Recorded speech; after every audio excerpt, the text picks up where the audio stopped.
21년에 3년 동안 다니던 직장을 그만두고 호기롭게 구매 대행을 시작했어요. 지금도 유튜브에 몇 달 만에 월 1,000만 원 번다. 이런 얘기들 많잖아요. 근데 2021년에도 다르지 않았어요. 그런 영상들을 참고하면서 구매 대행을 공부했었죠. 그러다가 2021년 6월 24일에 첫 상품을 업로드했어요. 근데 이 제품이 친구가 구해달라고 한 제품이었는데 그냥 뭔가 구매 대행으로 팔아보면 괜찮지 않을까 하고 친구의 부탁으로 우연치 않게 시작을 하게 됐어요. 근데 운이 좋았는지 한 분이 갑자기 5개를 주문하는 거예요. 판매가 30만 7천 원, 배송비 5만 원에 마진 13만 850원, 마진율 43%. 와, 미쳤다. 나 이거 되겠다. 이게 먹히는 걸 알고 비슷한 상품을 계속 찾아서 올렸어요. 시작하자마자 월 매출 1,200만 원을 찍은 거예요. 와, 진짜 돈 벌기가 이렇게 쉬운 건가? 그런데 당연히 다음 달부터는 미친 듯이 올릴 줄 알았던 매출이 그 이후부터 계속 꺾이기 시작했어요. 업로드하는 양을 늘렸는데 매출은 반대로 점점 더 떨어지기 시작하는 겁니다. 이걸 해결하기 위해서 큰맘 먹고 에라 모르겠다. 100만 원짜리 강의를 듣게 됐어요. 강의를 들어보니까 하나하나 수동으로 올리지 말고 자체 개발한 프로그램을 사용해서 반자동으로 올리라는 겁니다. 계산해보니까 진짜 제가 올리던 거에 10배 이상은 빠르게 올릴 수가 있겠더라고요. 그래서 그 말만 믿고 진짜 미친놈처럼 올리기 시작합니다. 그때는 아마 진짜 자는 시간 빼고 그것만 했던 것 같아요. 결국 몇천 개를 깔아놨는데 주문이 들어오긴 들어옵니다. 근데 이게 문제가 생기는 게 너무 많이 기계식으로 올리다 보니까 주문 들어온 상품 옵션명이 이상하게 되어 있더라고요. 그래서 주문 들어온 상품을 발주하는 게 너무 어려운 거예요. 뭐가 뭔지 모르겠으니까요. 옵션이 뭔지도 모르겠고 거기서 시간이 너무 오래 걸리는 겁니다. 상품에 대한 이해도가 없으니까 CS도 안 되고 진짜 점점 멘붕이 오기 시작합니다. 번역도 안 하고 올리다 보니까 나중에 반품 들어왔을 때도 해당 내용이 고지되어 있었습니다. 이렇게 말하기도 어려운 거예요. 왜냐면 거기에 설명돼 있는 게 중국어로 돼 있으니까요. 그리고 또 문제가 생기는 게 강의를 듣다 보니까 진짜 열받는 게 다 아는 내용만 수두룩빽빽이고 내가 믿고 들었던 그 사람이 나오는 게 아니라 직원인지 뭔지 제가 모르는 다른 사람이 찍는 강의가 훨씬 많은 거예요. 한 80%는 되는 것 같았어요. 그때 생각이 딱 든 게, 이거 그냥 프로그램도 팔고 강의도 팔고 돈 벌려고 만든 거구나.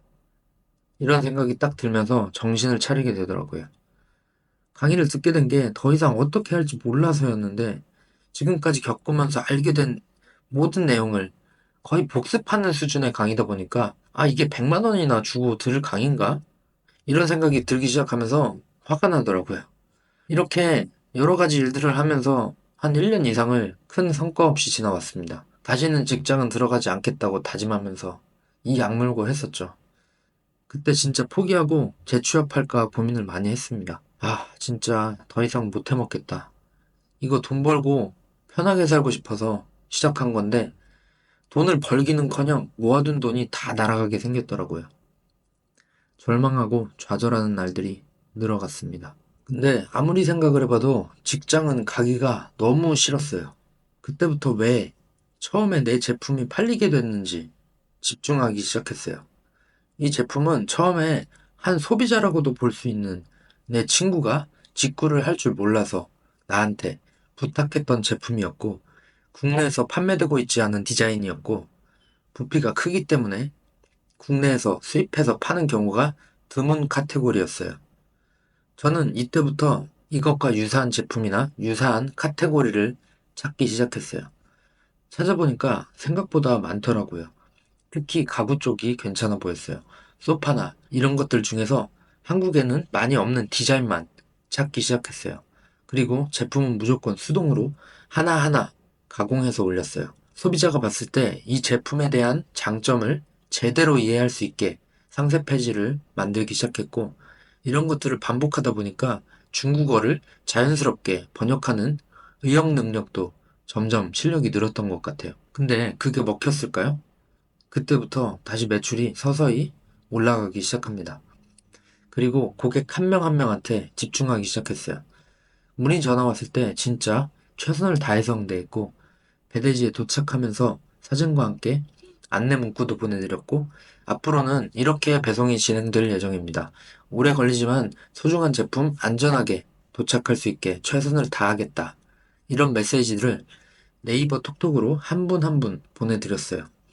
그러니까 반품률도 상당히 내려가고 배송이 언제 오냐는 문의도 점점 줄어들어서 CS량 자체가 많이 내려가더라고요. 이런 것들을 개선해 나가면서 제가 발전하고 있다는 걸 느끼게 됐어요. 잘 판매하고 계시는 다른 구매대행 판매자들 스토어를 엑셀에 모두 리스팅해 놓고 나보다 잘 파는 분들은 도대체 어떻게 파는지, 어떤 걸 파는지 분석하고 참고하면서 점점 성장하기 시작했어요. 근데 항상 잘 될 수만은 없는 것 같습니다. 갑자기 아무 이유 없이 매출이 반토막 나기 시작합니다.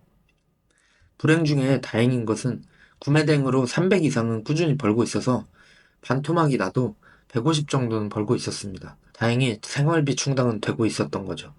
하지만 점점 더 성장하고 싶었는데 병목이 생겨버린 거죠.